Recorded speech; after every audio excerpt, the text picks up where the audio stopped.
அல்லாஹ்வுடைய நல்லடியார்களே, உங்களுக்கு நன்றாக புரியுது எங்க மன அமைதி இருக்குது? ஆண் பெண்ணிடம் கல்யாணம் முடிச்ச பிறகு. சரி, இப்போ வருவோம்.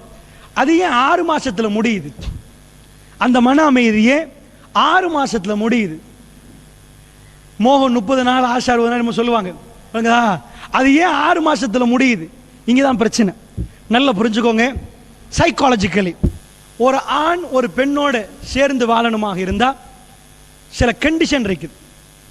ஆணுக்கெண்டு ஸ்பெஷலி சைக்காலஜி சொல்றாங்க, ஆண் ஒன்றை விரும்புவான். என்ன விரும்புவான் தெரியுமா?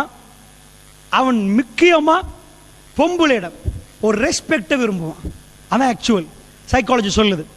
ஒரு ஆம்பளை திருமணத்துக்கு பிறகு அல்லது திருமணத்துக்கு முன்னாடியும் ஆம்பளுடைய பிரெயின் ஆய்வு பண்ணி பார்த்தா அவன் எதை விரும்புறான் தெரியுமா? அவனுக்கு ரெஸ்பெக்ட் கொடுக்கணும் என்று விரும்புறான். அது சாதாரணமா எல்லா ஆம்பளையிலும் அவர் இல்ல சொன்னாலும் இறுக்கி சொன்னாலும் இதுதான் ப்ரூஃப் ஆக்கப்பட்ட விஷயம். ரெஸ்பெக்டை விரும்புவான். அதனோடு ஒரு ஆம்பளை அவன் எவ்வளவு தைரியமாக இருந்தாலும் எவ்வளவு தைரியசாலியா இருந்தாலும் அவன் ஒன்றுல கோலை. எதுல கோலை தெரியுமா? அன்புல கோலை. நல்லா புரிஞ்சுக்கோங்க. அவன் அன்பை ஏங்கி தவிப்பான்.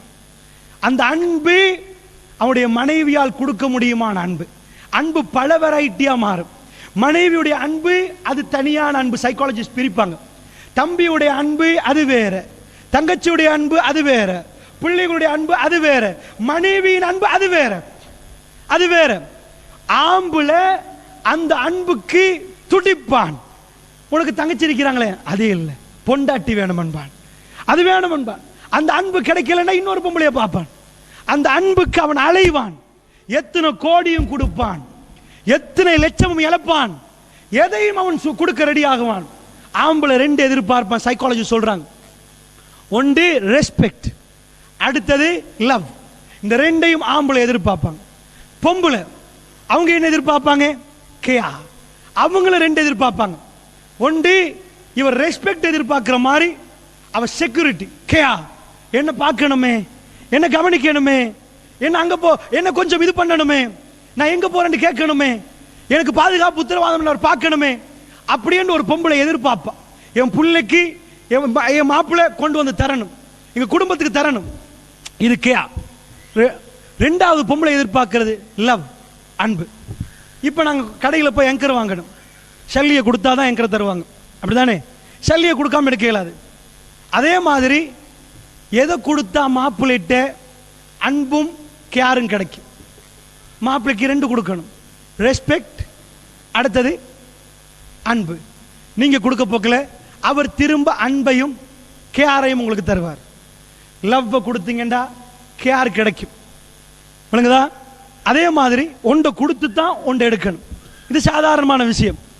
கிவ் ரெஸ்பெக்ட், டேக் ரெஸ்பெக்ட்னு சொல்லுவாங்க. ரெஸ்பெக்டை கொடுங்க, ரெஸ்பெக்டை எடுங்க. இதே மாதிரி இதை கொடுக்கணும். இதுக்கு ஒரு கட்டமைப்பு வேணும், நடிக்க இயலாது. இந்த கட்டமைப்பை தான் ஹாலிவுட் உடைச்சிச்சு, இந்தியாவுடைய திரைப்படங்கள் உடைச்சிச்சு, எல்லாம் உடைச்சாங்க. என்னண்டா, இங்க ஒரு ஸ்கூல் நடக்கிறாங்க.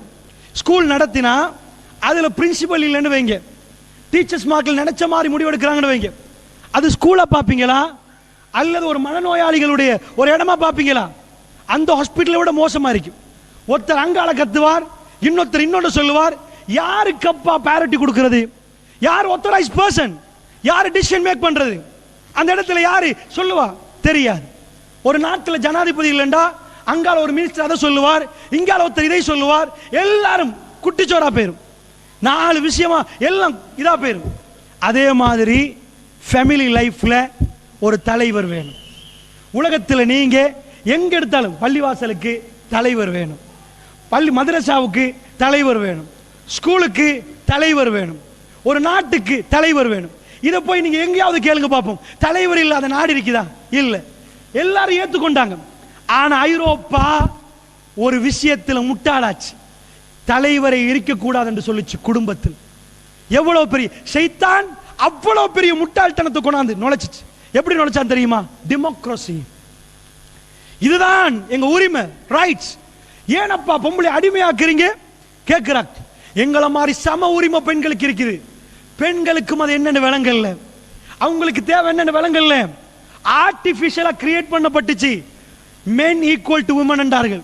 ஆம்பளை பொம்பளைக்கு சமனண்டாங்க, எல்லாம் சமத்துவம்ண்டாங்க. நீ எப்படி அவ இது பண்ணுவான்? கல்யாணம் முடிச்சா 2 பேரும் ஈக்குவல்ண்டாங்க. யாரப்பா டிசிஷன் மேக் பண்றது? அப்படி என்றா பள்ளிவாசல்ல 2 தலைவர் இருக்கிறாங்க, 2 பேருக்கு சம உரிமை. என்ன ஆகும் சொல்லுங்க? நடுவால கீத்தி இது இவருடைய பள்ளிவாசல், அது அவருடைய பள்ளிவாசலா மாறிடும். நஊது பில்லாஹி மின்ஹா. அதான் நடக்கும், அதான் நடக்கும். ஒரு தலைமைக்கு கட்டுப்பட்டு ஆக வேண்டியிருக்கிறது. அது உலகத்தில் எழுதப்படாத சட்டம். இந்த சட்டத்தை அமெரிக்கர்கள் என்ன பண்ணாங்க தெரியுமா? உலுங்கி சப்பி துப்பினாங்க. ஐரோப்பா தான் செஞ்சுச்சு. என்ன ஆக்கிச்சேன்டா, ஆண் பெண் என்று வர்ற டைம்ல எல்லா இன்றைக்கு நாடகங்கள் காட்டுறாங்களே எல்லாத்திலையும் ஆம்பளையோட மரியாதை இல்லாமலே ஆக்கிட்டாங்க, இல்லாமலே ஆக்கிட்டாங்க. எங்க உடைச்சாங்களோ அங்க இருந்து பிரச்சனை தொடங்குது. திருக்குர்ஆன் பேசுது, அர்ரிஜாலு கவ்வாமூன அலன் நிசா, அர்ரிஜாலு கவ்வாமூன அலன் நிசா. ஆண்கள் பெண்களை நிர்வகிக்கக்கூடியவர்கள். பெண்களை நிர்வகிக்கக்கூடியவங்க யாரு? ஆம்பளை. அப்ப லீடர் யாரு? ஆம்பளை. அப்ப லீடரா இருந்தா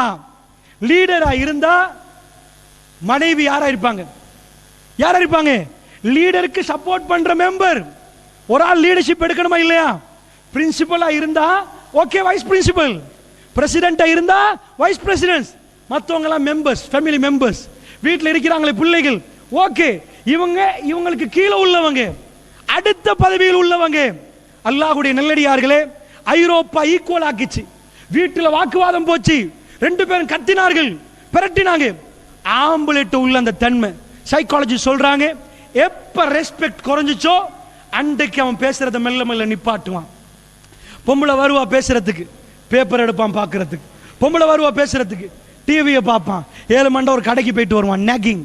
பொம்பளை ஆரம்பிப்பா நகிங் என்று சொன்னா காது கிட்ட வந்து தொண தொண தொண தொணன்னு சொல்றது.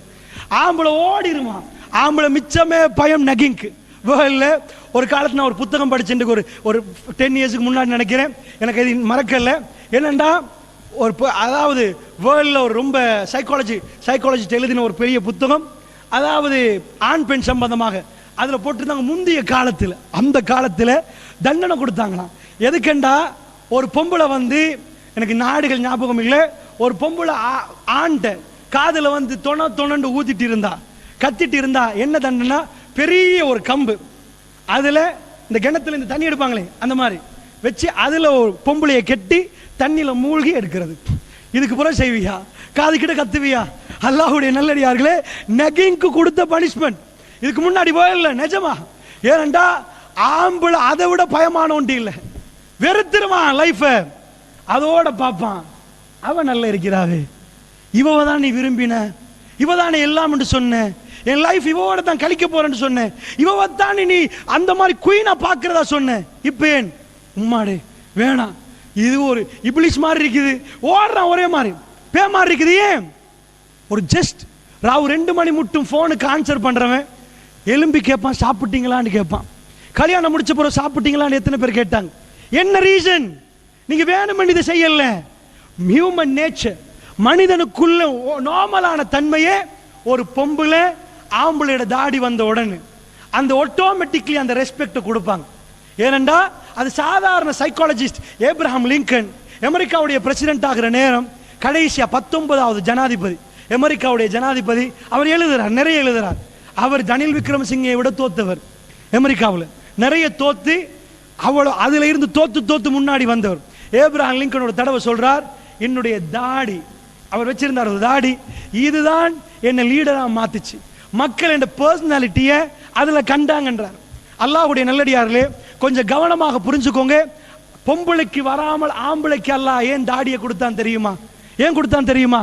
ஆட்டோமேட்டிக்லி பொம்பளை லீடர்ஷிப்பை ஏற்றுக்கொள்வா. சைக்காலஜி. இது தெரியாத நினைக்கிறீங்களா? இது தெரியாத நினைக்கிறீங்களா? வேர்ல்டுக்கு தெரியும். ஆனா மனுஷன் சொன்ன நோ, பியூட்டிஃபுல். ஆம்பளைக்கு தேவை ஹேண்ட்ஸம், பியூட்டிஃபுல் இல்ல. பொம்பளைக்கு தேவைதான் பசந்து. ஆம்பளைக்கு தேவை பிரேவ், தைரியமும் ஹேண்ட்ஸமாவும் இருக்கணும். ஆம்பளை என்ன பண்ணான்? எல்லாத்தையும் எடுத்தான். உலகம் சொல்லிச்சு நைஸ். ஏன்? ஆம்பளோட கண்ணுக்கு பொம்பளை தானே பசந்து, பொம்பளோட கண்ணுக்கு ஆம்பளை பசந்து.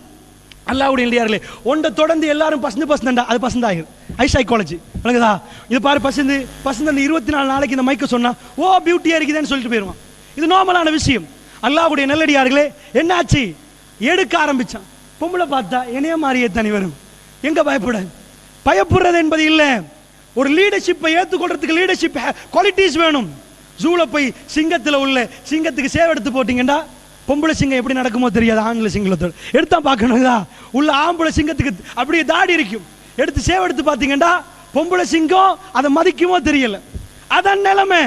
அல்லாஹ் ஏன் ஒரு டிஃபரெண்ட் வச்சான்? வேலிட் ரீசன் இல்லாம, எந்த ரீசனும் இல்லாம அல்லாஹ் ஒரு இப்படி வைப்பானா? நீங்க ஏத்துக்கொள்றீங்களா? எல்லாத்துக்கும் ரீசன் இருக்குது. ரப்பனா மா ஹலக்த ஹாதா பாத்திலா. யா அல்லாஹ், நீ எதையும் வீணுக்கு படைக்கவில்லையா அல்லாஹ், எதையும் வீணுக்கு படைக்கலையா அல்லாஹ். ஏன்? நீங்க சைக்காலஜிக்கலி நீங்க பாத்தீங்கன்னா ஒரு ஹேண்ட்ஸம் ஒரு ஆம்புலெட் வர்றது, ஒரு கோழி, ஒரு சேவல். சேவல்கிட்ட ஒரு தன்மை இருக்கு, ஒரு மாதிரியான ஒரு லுக் கொண்டு கொடுக்கும். கோழிட்டு அதை கொடுக்காது. 100 கோழிகளும் கக்கு கக்கு கக்குன்னு கத்தும். ஒரு சேவல் வந்தா போதும், குக்குரு கூக்கன்னு இதாக்கும். அது விரிக்கிற விரிய அழகாக இருக்கும். ஆனா சேவலுக்கு பசந்து கோழி தான், இன்னொரு சேவல் இல்லை. சேவலுக்கு பசந்து இன்னொரு கோழி தான். ஆனா கோழிக்கு பசந்து சேவல் தான். அல்லாஹ் சேவலுக்கு என்ன கொடுத்தான்? இங்க ஒரு கெஜெட்டை கொடுத்தான், இப்படி ஒரு கெஜெட்டை கொடுத்தான். கோழிக்கு அந்த கெஜெட்லாம் இல்லை, இப்படி கொடுத்தான். அதெல்லாம் எடுத்து அறுத்து போட்டீங்கன்னா கோழி சேவலை மதிக்கவே மதிக்காது, துப்பிட்டு போயிடும். இது ஒரு சேவலா? இது என்னப்பா சேவல்? அது சேவலை நோக்கி போகும். உலகத்தில் மனிதன் பைத்தியமானான். எங்க பைத்தியமாக்கினான்? ஷைத்தான் வந்து நுழைச்சான். ஷைத்தான் வந்து கோவத்தை உண்டாக்குவான். அஷைத்தான் யஅதுகுமுல் ஃபக்ர். ஷைத்தான் வந்து வறுமை ஏவுவான். பகுதா, கோவத்தை உண்டாக்குவான். எப்படி உண்டாக்கினான்? சைக்கோ ஆக்கினான். எல்லாத்திலையும் சைக்கோ ஆக்கினான். ஆம்பளையை கொண்டு போய் இறுக்கமான ட்ரெஸ் கொடுத்தான், இந்த மாதிரி கொடுக்க சொன்னா, இப்படி குத்த சொன்னா, அந்த மாதிரி கொடுக்க சொன்னா, எல்லாத்திலையும் பைத்தியமாக்கிட்டு கொண்டாந்து கடைசியா பைத்தியமாக்கினான் ஃபேமிலி லைஃப். எப்படி டிஸ்ட்ராய் பண்ணான் தெரியுமா? அல்லாஹ்வுடைய நல்லடியார்களே, ஆம்பளோட தன்மையை முதல்ல எடுத்துட்டான். எல்லாம் முடிச்சு எடுத்த பிறகு பியூட்டி. இப்ப திருமணம் முடிக்கிறவர் ஃபுல்லா ஷேவ் எடுத்துட்டு தான் போறாரு. அவர்கிட்ட ஆம்பளையோடைய தன்மையே வெளியே காற்றளவு கொண்டுமே இல்லை. அப்ப எப்படி ஆட்டோமேட்டிக்லி சைக்காலஜிக்கலி ஒரு பெண்ணுக்கு அந்த உருவம், 4 பேர் தாடி வச்சு ரோட்ல நடங்க, சாதாரணமா நீங்க ரிசர்ச் எல்லாம் பண்ணாதீங்க, சைக்காலஜி சொல்ற ரிசர்ச் எல்லாம் விடுங்க. 4 ஆம்பளை திஹாரியில நல்ல தாடி வச்சு நீங்க ரோட்ல நடங்க. வீட்டில் உள்ள பொம்பளைகளுக்கு என்ன நினைப்பு வருதுன்னு கேளுங்க. என்ன வருதுமா உங்களுக்கு? ஆம்பளையில் போறாங்க, வருதா இல்லையா உங்களுக்கு?